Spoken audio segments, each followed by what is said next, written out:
Well, I think I was in East Africa 2 weeks ago, and I was rather impressed by the level of radicalism which was manifest in that place.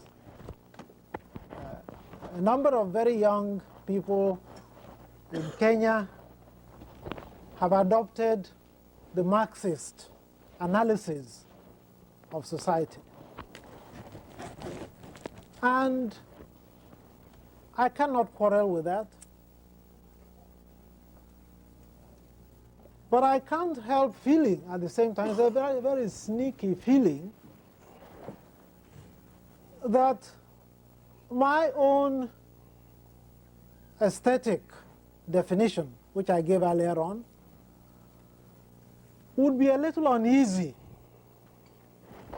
about a narrowing of things to a point where we no longer accept the truth of the Igbo proverb that where something stands, something else will stand beside it. And then we become like the people we are talking about. The single-mindedness which leads to totalitarianism. That real voice of Chinua Achebe will never be heard again on this terrestrial ball. But the gain that his works and his words left us will be harvested for a long time. You know, the literary world marked 7 years since Professor Chinua Achebe joined his ancestors. He was many things to many people.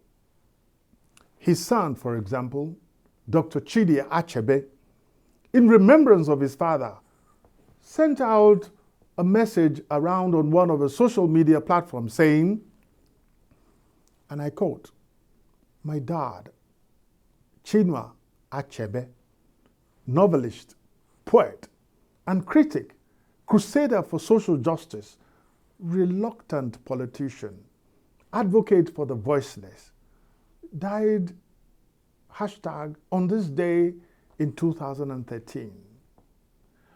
Author of over 20 books, including 5 novels, collections of poetry, children's books, and essays. His 1958 novel, Things Fall Apart, is his standout publication. It has sold more than 20 million copies. It has been translated into 57 languages and read in schools across the globe. Love you, Dad. Thank God for your life," he said. Let me take you back to just about 10 years before the passing of this African organic library, when the master storyteller was around, still kicking and alive, at the Achebe colloquium, which took place in 2010, a decade ago, in conjunction with Brown University, Rhode Island. I recall writing in my diary, and I share with you all for whatever it's worth. I said, how does one reconstruct the dance steps of an intimidating masquerade? Alternatively, how easy would it be to tell the story where a master storyteller was in attendance?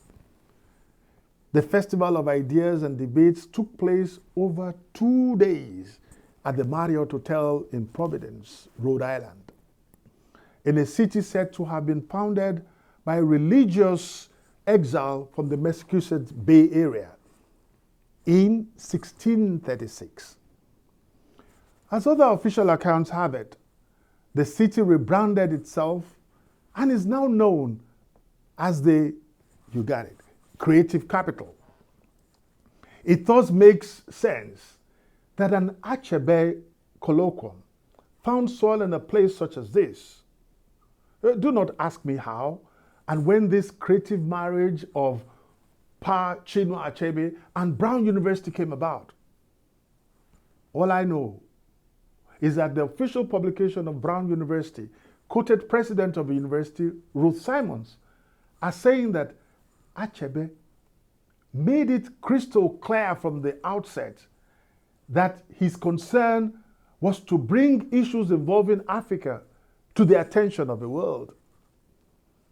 But Achebe not only brought attention to issues tearing Africa apart, he got most of us standing at attention. I won't detain you with the confluence of coincidences, but lead you along as I distill facts, fantasies, and flashes from my memory. And you know, memories are sometimes not very reliable. If the truth must lead the chord of my narration, then you need to know a few things about how I found myself at a colloquium I was not invited to, nor did I follow the laid down procedure of registering for an event such as that. Let's just say I booked a flight and accommodation at a designated hotel for one night, and I was ready to just appear at the Achebe colloquium with a camera and a pair of ears that will pick up side talks and watch intellectuals do what they know how to do best. Yak, talk, and talk some sense. The list of intellectual giants invited for the colloquium is enough to compel any curious being like me to want to attend with or without invitation. In this case, it is preposterous to list who was there than to just look for a few names that were not present. Well, if you're listening or watching me from Gainesville or anywhere else, the truth of the matter is that you did not have the wings to fly to the august gathering that played host to people like the late Professor Ali Mazuri, Professor Ambassador Adeboale Adefuye, the former INEC chairman Ataru Jega, who is still alive and kicking, Kenneth Harrow, the literature guru of Michigan State University, Van Redekop, and a host of former ambassadors from different African countries. Let me not open the whole box of memory because of the time allotted to me. But just to say that the colloquium was not during the time of coronavirus, as we have it as present. 7 years, 7 whole years have rolled past, and the works of Chinua Achebe remain relevant even until today as I speak. I offer the prayers and invocation. May his soul continue to rest in power and return for repeat performances in the land of ancestors. But for the records, he died in Boston, USA, on the 21st of March, 2013, after a very brief illness. He was aged 82 years.